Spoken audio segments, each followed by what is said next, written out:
Welcome to our journey through the first century of the Common Era, a time marked by both natural and man-made disasters. From the trembling earth to the raging flames, this era witnessed events that reshaped landscapes and toppled empires. Let's explore some of the most notable cataclysms that shaped this era, casting long shadows over the ancient world. We will journey through volcanic eruptions that buried entire cities, earthquakes that shattered the very foundations of civilization, and famines that gripped mighty empires.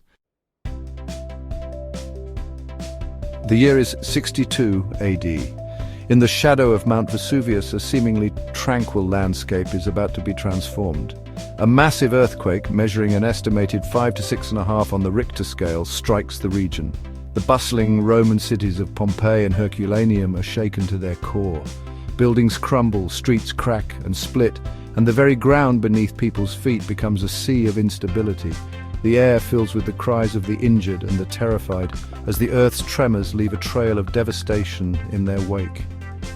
Little do they know, this is just a precursor to the apocalyptic eruption that will forever etch Pompeii into the annals of history. Just a few years later, in 17 AD, a similar tragedy unfolds on the other side of the Roman world. The eastern province of Asia Minor is rocked by a catastrophic earthquake. The ground heaves and buckles, reducing 12 major cities, including the prosperous Sardis, to rubble. The scale of the disaster is staggering, leaving countless dead and injured, and throwing the region into chaos. Emperor Tiberius, upon receiving news of the disaster, demonstrates the strength and compassion of the Roman Empire. Aid flows to the stricken region, and tax relief is granted to help the survivors rebuild their lives.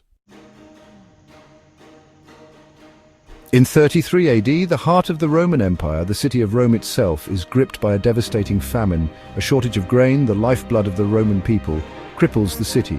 Hunger stalks the streets, leading to unrest and desperation. Emperor Tiberius, once again demonstrating his leadership, intervenes decisively. Using the vast resources of the state treasury, he orders massive shipments of grain from across the empire to feed the starving populace. Our journey takes us now to the Far East, to the heartland of ancient China. The mighty Yellow River, known as China's sorrow for its unpredictable nature, lives up to its name. Throughout the first century, and indeed that throughout the Han Dynasty, the Yellow River is prone to catastrophic floods. These floods are not isolated events, but recurring disasters that reshape the landscape and devastate the lives of millions. Villages are swept away, crops are destroyed, and famine follows in the wake of the receding waters.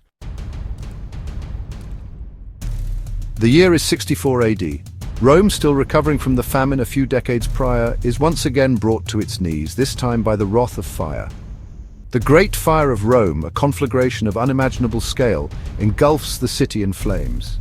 For 6 days and 7 nights, the fire rages out of control, consuming everything in its path. Entire neighborhoods are reduced to ash, and iconic landmarks are lost in the inferno. The reign of Emperor Nero becomes forever intertwined with this disaster, shrouded in suspicion and accusations of inaction. As the Roman Empire grapples with natural disasters, the seeds of human conflict are sown in the province of Judea. Tensions between the Jewish population and their Roman rulers simmer, fueled by religious and political differences. In the first century, these tensions erupt into open revolt on several occasions. Groups of Jewish rebels, fueled by a desire for independence and religious freedom, clash with Roman legions. In Samaria, a similar story unfolds, as the Samaritan people rise up against Roman rule. These uprisings, though ultimately crushed by the might of Rome, foreshadow the more significant Jewish-Roman war that will engulf the region in the coming decades.